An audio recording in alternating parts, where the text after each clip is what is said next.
Assalamualaikum warahmatullahi wabarakatuh. Kembali lagi dalam perbincangan mengenai Mahkamah Agung mengabulkan permohonan judicial review Ibu Rahmawati Soekarno Putri dengan beberapa pemohon lainnya. Sebelum saya lanjutkan pembahasan ini, jangan lupa subscribe channel ini dan saya akan terus menghadirkan informasi dan bahasan-bahasan mengenai topik-topik yang menarik dan dapat menginspirasi kita semuanya.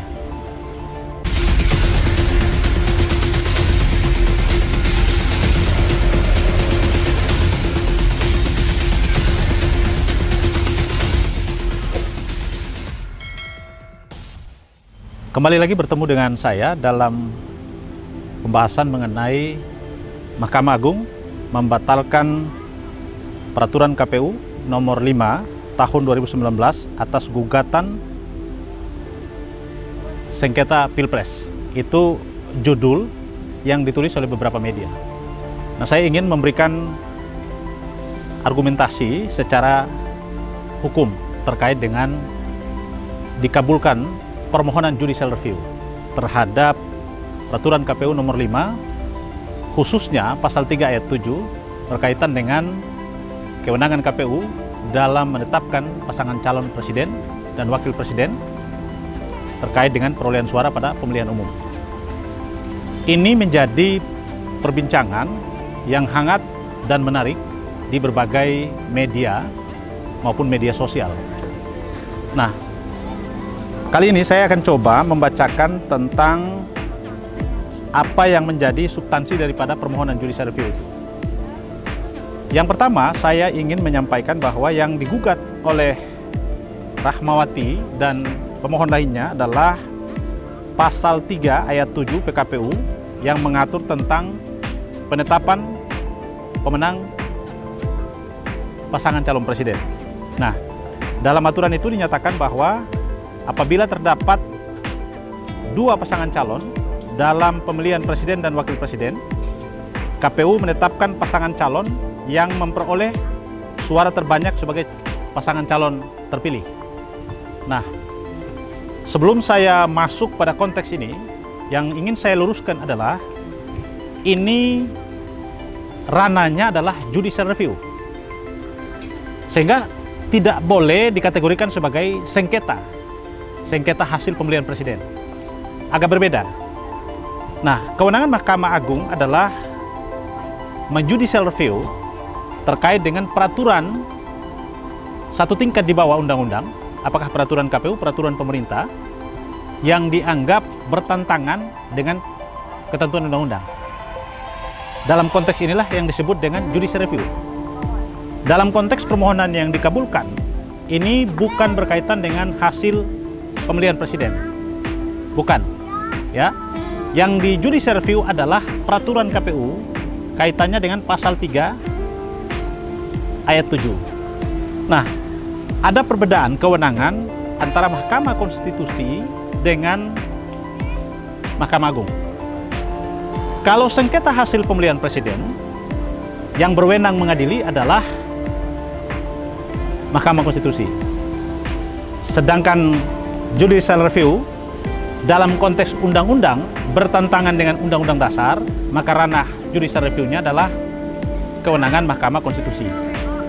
Nah, dalam konteks peraturan KPU nomor 5 yang sedang didiskusikan ini adalah ranah judicial review Mahkamah Agung. Karena yang diuji adalah pasal yang berkaitan dengan wewenang KPU. Nah, dalam putusan itu Mahkamah Agung berpendapat bahwa KPU melampaui kewenangannya dan peraturan ini tidak selaras dengan ketentuan yang diatur dalam Undang-Undang Nomor 7 tentang Pemilihan Presiden. Nah, dalam konteks ini kita ingin meluruskan agar publik tidak salah pengertian dan kemudian menjadikan ini sebagai polemik.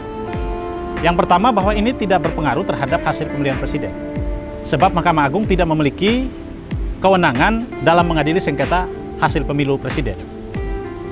Yang kedua, putusan KPU dalam penetapan Jokowi Maruf sebagai pemenang presiden itu sudah diadili di Mahkamah Konstitusi, sehingga putusan Mahkamah Konstitusi terkait dengan hasil pemilihan presiden itu sudah bersifat final. Tidak ada lagi keputusan yang bisa membatalkan keputusan Mahkamah Konstitusi. Karena itu sifatnya final and binding. Jadi dalam konteks ini publik harus memahami bahwa yang dibatalkan oleh Mahkamah Agung adalah pasal, bukan hasil pemilu. Pasal 3 ayat 7. Nah, tetapi ini sekaligus menjadi satu proses pembelajaran bahwa berkaitan dengan proses uji materi, peraturan pemerintah atau peraturan lembaga badan pemerintah yang dianggap bertentangan dengan undang-undang yang diadili oleh Mahkamah Agung, ini harus dalam rentang waktu yang tidak boleh terlalu lama. Sebab harus ada kepastian hukum dalam limit waktu yang pendek sehingga kemudian mampu memberikan kepastian terhadap pemohon. Sebab jika berkaitan dengan kewenangan sebuah lembaga dalam menyelenggarakan pemilu misalnya, ini akan fatal bila prosesnya sudah berlangsung baru kemudian ketentuannya diputuskan. Nah, kita ingin berkaitan dengan judicial review ini, Mahkamah Agung harus lebih menyederhanakan prosesnya dan lebih mempercepat prosesnya. Nah, pemirsa, kita agak berbeda. Memang jika kalau kita lihat judicial review di Mahkamah Konstitusi, prosesnya cepat dan tidak ada beban biaya atau tidak ada pungutan biaya. Prosesnya cepat, tidak ada pungutan biaya.